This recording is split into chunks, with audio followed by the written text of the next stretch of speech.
Halo sahabat yang terkasih, kembali dengan saya di sini. Kali ini saya akan kembali menceritakan pengalaman real dari buku Mas Herwi yang berjudul Kita Menghadap Tuhan dengan Telanjang. Kisah ini merupakan sebuah pengalaman yang sangat berharga dan emosional bagi saya pribadi. Karena cerita ini melibatkan beberapa anggota keluarga saya, termasuk ayah saya. Kisah ini dimulai ketika saya mendapat kabar dari adik laki-laki saya bahwa Pak Meksi, calon mertuanya, dirawat inap di sebuah rumah sakit di kota Bogor karena sakit lever stadium lanjut.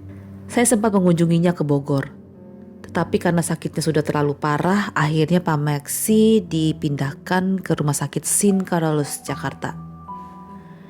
Di sini hampir setiap hari saya mengunjunginya dan menerapinya. Bahkan ada satu malam saya menungguinya sambil menjelang pagi karena beliau sendirian di kamar. Waktu dikabari bahwa Pak Meksi sakit, sebenarnya saya sudah baru sekali bertemu dengan dia. Kami berkenalan sekitar sebulan sebelumnya dalam acara perkenalan antara keluarga kami dengan keluarga Pak Meksi untuk menegaskan bahwa adik laki-laki saya akan serius menjalin hubungan dengan putri Pak Meksi. Pada acara yang awalnya dirancang sebagai perkenalan keluarga tersebut, Pak Meksi sempat mengemukakan pertanyaan sekaligus usulan, yang intinya, mengapa hanya perkenalan? Kenapa enggak sekaligus menggunakan kesempatan baik ini untuk acara lamaran dan merencanakan pernikahan?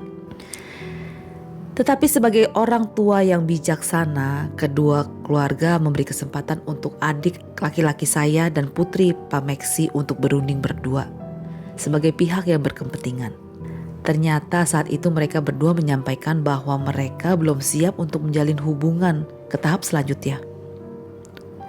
Mereka memutuskan kalau acara hari itu cukup sampai acara perkenalan keluarga saja.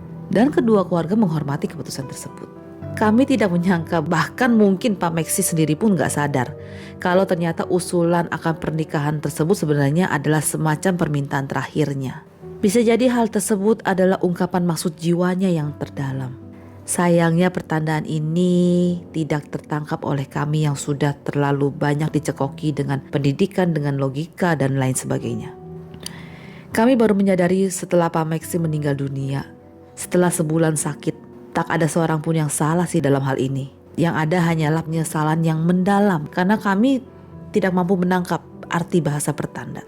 Kembali ke masa-masa Pak Meksi dirawat inap rumah sakit. Walaupun semua pihak sudah berusaha keras dengan berbagai cara pengobatan, tetapi kondisi kesehatan Pak Meksi menurun dengan cepat. Dalam sebulan dirawat di rumah sakit, berat badannya turun drastis. Di minggu terakhir saya melihat sorot matanya sudah menerawang jauh, sudah memandang ke alam lain. Beberapa hari terakhir Pak Meksi sudah tidak mampu lagi berkomunikasi.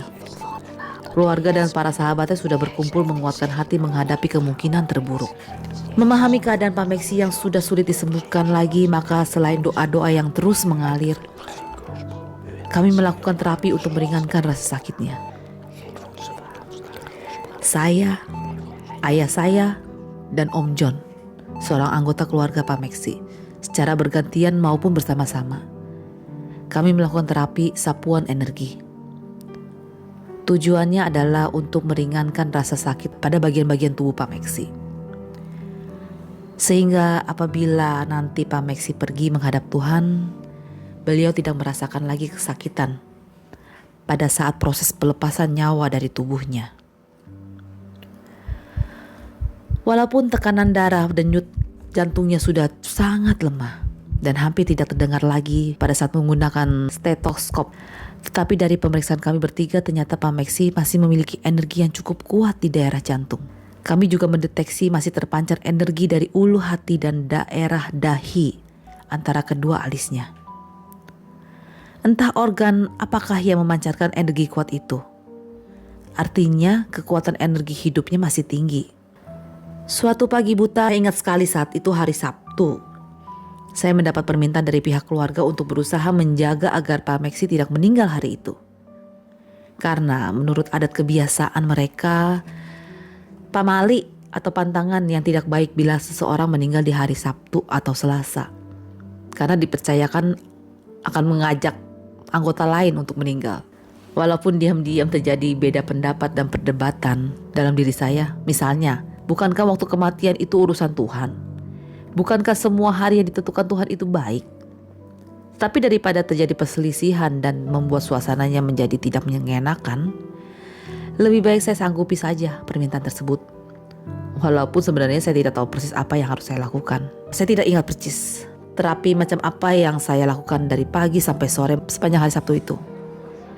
Yang menancap di memori saya malah terjadi perdebatan lagi antara keluarga Pak Meksi di sekitar jam 4 sore. Keluarga besar dan para sahabat yang berbeda latar belakang, suku, Ambon, Tionghoa dan Jawa, berkelainan agama, Katolik, Kristen dan Islam. Mereka terlibat beda pendapat mengenai kapan berakhirnya hari Sabtu itu. Ada yang berpendapat hari Sabtu telah berakhir setelah sholat azhar, sekitar jam 3 sore.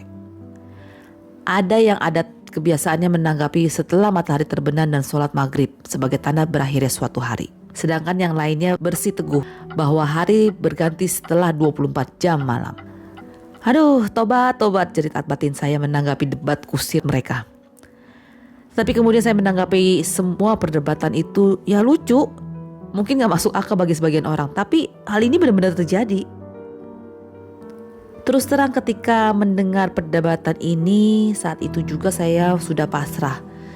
Melepaskan urusan menentukan hari baik meninggalnya seseorang ini. Ya, diam-diam saya pergi menyendiri di sebuah taman di belakang rumah sakit untuk menghindari perdebatan jam berapa hari Sabtu berakhir. Saya sengaja menyendiri dan menghindari bertemu keluarga dan para sahabat Pak Meksi. Sampai akhirnya waktu merambat melewati pukul 24 malam. Saat yang dianggap sah oleh semua pihak yang berdebat sebagai berakhirnya hari Sabtu dan memasuki hari Minggu. Sekitar jam 2 pagi saya didekati oleh seorang anggota keluarga Pak Meksi yang bertanya, "Ini kan udah masuk hari Minggu. Kok Pak Meksi belum meninggal juga ya?" Ya, tobat jerit batin saya mendengarkan pertanyaan aneh seperti ini di pagi-pagi buta. Namun pertanyaan ini membuat saya tergerak memeriksa kondisi Pak Meksi. Hasilnya tetap sama, walaupun tubuhnya lemah, tapi masih terdapat pancaran energi yang kuat di jantung ulu hati dan dahinya.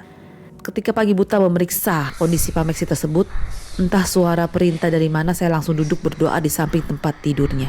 Tak lama kemudian jadi tangan kiri saya seperti dituntun bergerak menyentuh daerah antara kedua alis Pak Meksi. Tiba-tiba saya merasakan aliran energi merambat melalui jari, tangan, dan berubah menjadi suara batin saya. Buru-buru saya mengambil notes kecil dan bolpen untuk mencatat kiriman aliran suara pikiran tersebut. Isinya ternyata adalah pesan-pesan Pak Meksi yang belum sempat diutarakan ketika beliau masih sehat, dan paling tidak ketika masih mampu berbicara. Hal ini tidaklah mengherankan, karena mungkin Pak Meksi sendiri juga gak nyangka kalau sakitnya akan demikian parah. Pesan Pak Meksi ini ditujukan kepada keluarga dan para sahabatnya. Saya sudah lupa berapa poin karena catatannya udah langsung saya serahkan ke keluarga Pak Meksi. Tapi saya masih ingat dari sekian banyak pesan, satu pesan bersifat umum untuk keluarga besar. Untuk istri dan ketiga putra-putrinya masing-masing mendapat satu pesan khusus. Ada satu pesan yang sangat berkesan, yaitu yang ditujukan kepada salah satu putranya. Pesan ini menyinggung soal perjodohannya. Isinya kira-kira begini. Kalau kamu mencari kebahagiaan dan kedamaian hidup, maka sebenarnya kamu sudah menemukan pendamping hidupmu. Tetapi kalau kamu masih mengejar kesenangan duniawi yang lainnya, maka relakanlah dia pergi. Saya baru mengerti pesan ini ketika siang hari diberi keterangan oleh putri Pak Meksi. Ia menerangkan bahwa sejak beberapa hari lalu ada seorang gadis yang rajin menjenguk Pak Meksi. Gadis yang khusus datang dari Jawa Tengah tersebut adalah mantan kekasih kakak laki-lakinya. Rupanya dialah yang dimaksud Pak Meksi. Hari Minggu siang kondisi Pak Meksi semakin kritis. Semakin banyak keluarga dan para sahabat yang berkumpul.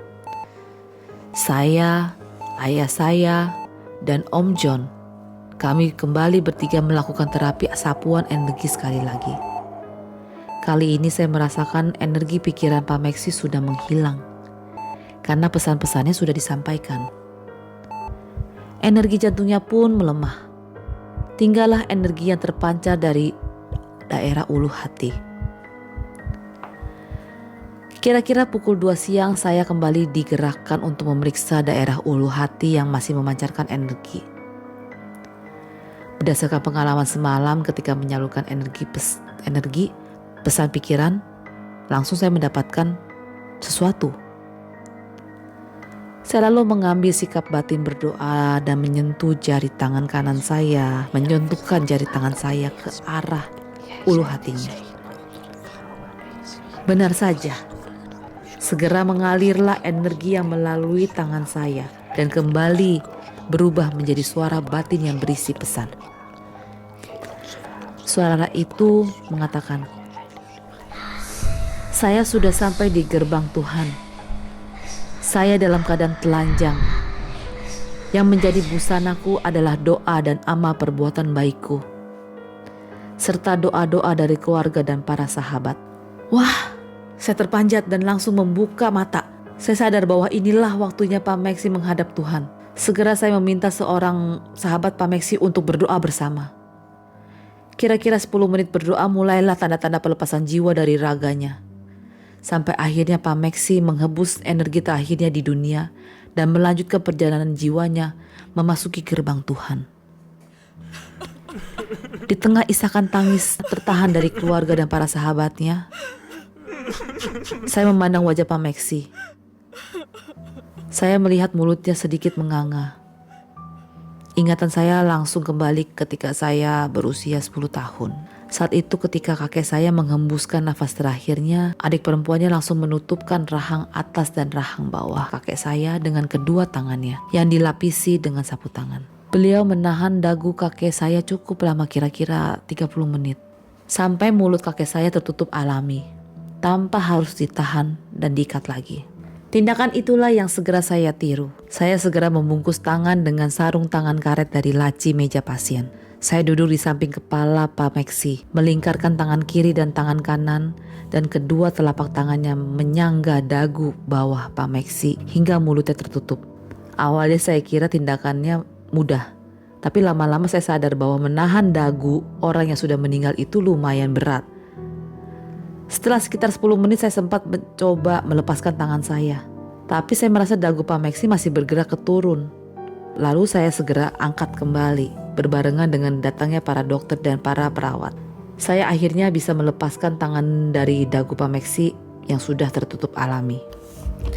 Setelah dinyatakan dengan resmi oleh dokter bahwa Pak Meksi telah meninggal dunia, para perawat membawanya ke tempat jenazah.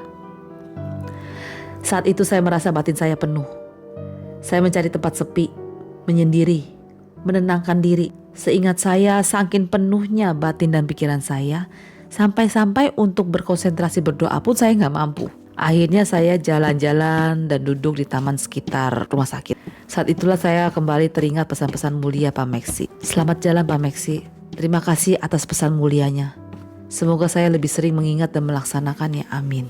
Sepeninggal Pak Meksi, tampaknya salah satu pesan yang sungguh mengena di hati putra Pak Meksi nantinya akan mendapat kabar bahwa anak laki-lakinya melaksanakan perintah pesan dari ayahnya yang mulai menjalin hubungan kembali dengan gadis mantan kekasihnya dan beberapa bulan kemudian akhirnya menikah. Sekarang keluarga itu sudah berbahagia dengan dikaruniai 2 orang anak. Semoga berkat Tuhan dan Pak Meksi selalu menyertai kehidupan keluarga mereka. Amin. Catatan kecil tentang penyampaian cerita di atas adalah yang pertama, aliran energi pikiran dan batin.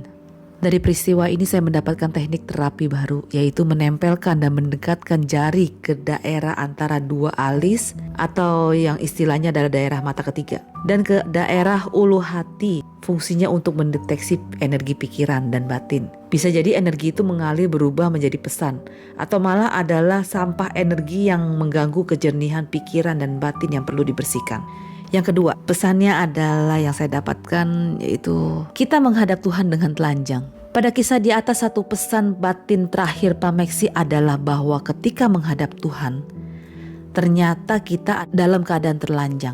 Busana yang kita kenakan adalah amal baik dan doa dari diri sendiri serta doa dari orang lain. Ilmu mulia ini membuat saya termenung cukup panjang, terutama ketika menyadari hidup saya yang jauh dari amal baik dan doa. Ketika kemudian saya berbagi pesan ini kepada beberapa keluarga dan sahabat Pak Meksi, di antara mereka pun sadar dan berkata, kalau begitu kenapa kita selama ini ngotot mati-matian mengejar hal duniawi yang tidak ada gunanya sebagai bekal kita nanti ketika kembali menghadap Tuhan. Berusaha di dunia itu memang wajib dan perlu, tapi sebaiknya seimbang dengan doa dan perbuatan amal baik. Jangan sampai kita nanti menghadap Tuhan dengan telanjang. Pesan Pak Meksi dan isi diskusi dari para sahabat ini menyadarkan saya. Selama 2-3 bulan kemudian hidup saya menjadi jauh lebih baik. Saya mulai banyak berdoa dan beramal. Tetapi setelah itu kesadaran saya kembali menurun. Kembali ke kebiasaan buruk lagi. Ya, namanya juga manusia. Selamat jalan Pak Meksi, terima kasih atas pesan mulianya. Semoga saya bisa lebih sering mengingat dan melaksanakannya. Amin. Ikuti terus cerita dan pengalaman real yang akan saya ceritakan di episode selanjutnya. Thank you.